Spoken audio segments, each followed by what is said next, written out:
Assalamualaikum warahmatullahi wabarakatuh. Perkenalkan kami mahasiswi dari Universitas Harapan Bangsa Purwokerto yang beranggotakan saya Milha Amalia, Harnita, dan Khairul Amin yang akan membahas tentang induksi anestesi. Induksi anestesi ini adalah tindakan untuk membuat pasien dari sadar menjadi tidak sadar, sehingga memungkinkan dimulainya anestesi dan pembedahan. Induksi ini dapat dilakukan dengan cara 4. Yang pertama, intravena, yang kedua inhalasi, yang ketiga intramuskular, dan terakhir rektal. Waktu induksi adalah waktu antara obat anestesi diinjeksikan sampai keadaan tidak ada refleks atau sudah tidak merasakan sakit atau stadium operasi. Kedalaman anestesi terhadap induksi anestesi ada 4 stadium. Yang pertama, stadium pertama, yaitu ketika pasien merasakan pola nafas yang lambat, teratur dari diafragma dan otot interkostal. Untuk stadium yang kedua, pasien mengalami eksitasi, pola nafas tidak teratur, refleks bulu mata positif, pupil mulai dilatasi. Untuk stadium yang ketiga, ada beberapa kelompok, yaitu ada plana 1, ketika pasien mulai terdapat relaksasi otot somatik pada pola nafas teratur dan bola mata gerak aktif. Untuk plana 2, gerak bola mata terhenti, nafas torakal lemah. Dan untuk plana 3, relaksasi otot dinding perut total dengan pernafasan diafragma dan refleks bulu mata minus. Untuk plana yang keempat, nafas torakal dan diafragma terhenti. Sedangkan untuk stadium yang keempat, ketika pasien mengalami depresi berat, pusat vasomotor dan respirasi di medula. Untuk persiapan induksi adalah statics, yaitu scope, tubes, airway, tape, introducer, connector, dan suction. Anestesi umum intravena adalah satu teknik anestesi umum yang dilakukan dengan cara menyuntikkan obat anestesi parenteral langsung ke dalam pembuluh darah vena. Sedangkan untuk induksi intramuskuler adalah induksi yang dilakukan atau disuntikan melalui jalur intramuskuler. Untuk induksi perrektal adalah cara ini hanya untuk anak atau bayi dengan menggunakan midazolam atau diazepam suppositoria. Ada beberapa jenis obat-obat anestetik melalui intravena, yaitu propofol, triopenton, diazepam, midazolam, petidin, ketamin, morfin, dan fentanyl. Mari kita bahas terlebih dahulu yaitu propofol. Untuk propofol ini biasanya digunakan untuk obat induksi sedasi sadar, untuk pemeliharaan dari anestesi dan pengobatan dari mual dan muntah akibat kemoterapi pasca bedah. Untuk dosisnya, sedasi sadar melalui bolus IV 25-50 mg atau 0,5-1 mg per kilo berat badan. Untuk induksi melalui IV yaitu 2-2,5 mg per kilo berat badan. Ini diberikan secara lambat dalam 30 detik dalam 2-3 dosis. Untuk pemeliharaan atau maintenance yaitu melalui IV 25-50 mg. Sedangkan untuk infus yaitu 100-20 mikrogram per kilo berat badan per menit. Sedangkan untuk obat antiemetik melalui IV yaitu 10 mg. Untuk kemasan propofol ini yaitu untuk suntikan 10 mg per mili. Kontraindikasi pada propofol adalah pasien dengan hipersensitiviti obat dan komponen obat tersebut, dan pasien dengan alergi telur dan kedelai.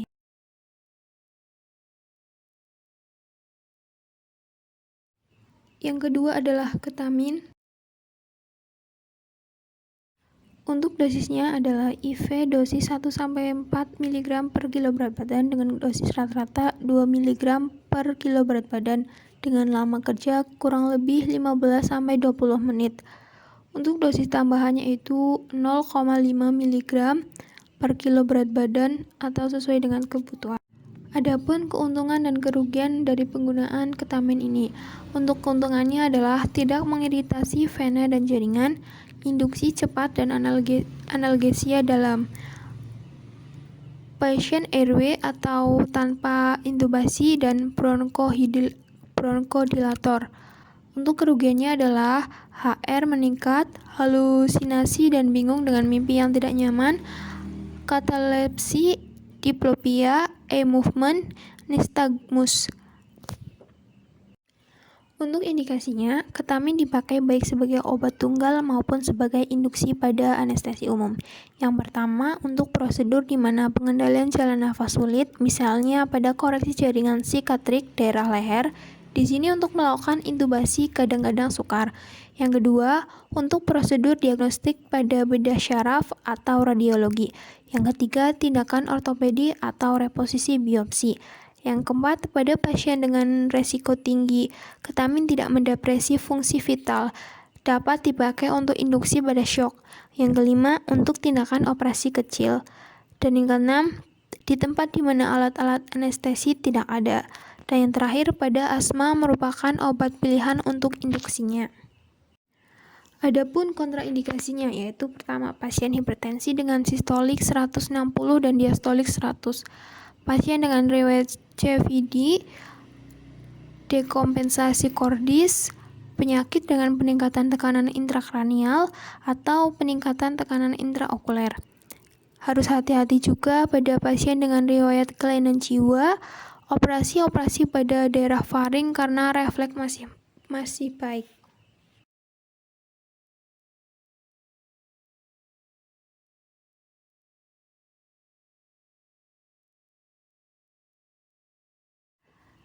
Untuk penggunaan obat pentotal adalah sebagai obat induksi, suplementasi dari anestesi regional, antikonvulsivan, pengurangan dari peningkatan TIK.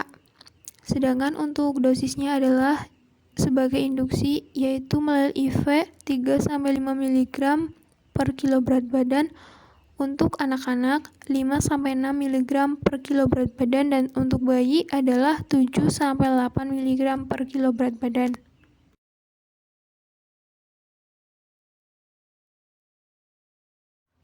Indikasi dari obat pentotal adalah menginduksi anestesi umum, operasi atau tindakan singkat, mengatasi kejang, eklamasi, dan epilepsi, dan untuk menurunkan TIK setelah post-operasi.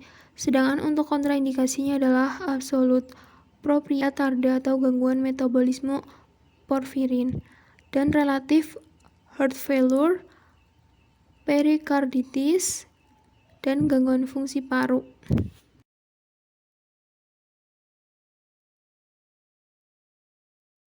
Anestesi inhalasi adalah obat anestesi yang berupa gas atau cairan mudah menguap yang diberikan melalui pernafasan pasien.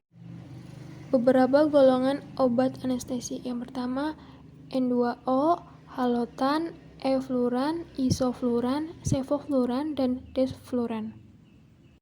Untuk yang pertama kita bahas N2O. N2O ini dalam ruangan berbentuk gas, tak berwarna, baunya manis, tak iritasi, tak terbakar, dan beratnya sekitar 1,5 kali berat udara.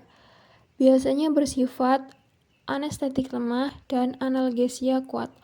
Untuk dosisnya adalah pemberian anestetik N2O ini harus disertai O2 minimal 25%.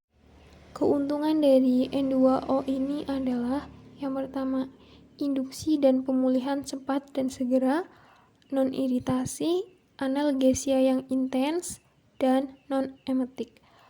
Adapun kerugiannya yaitu yang pertama, butuh konsentrasi O2, yang kedua, anestesinya lemah, bukan pelumpuh otot, dan aplasia tulang dan agranulosis yang fatal bila penggunaannya diperpanjang.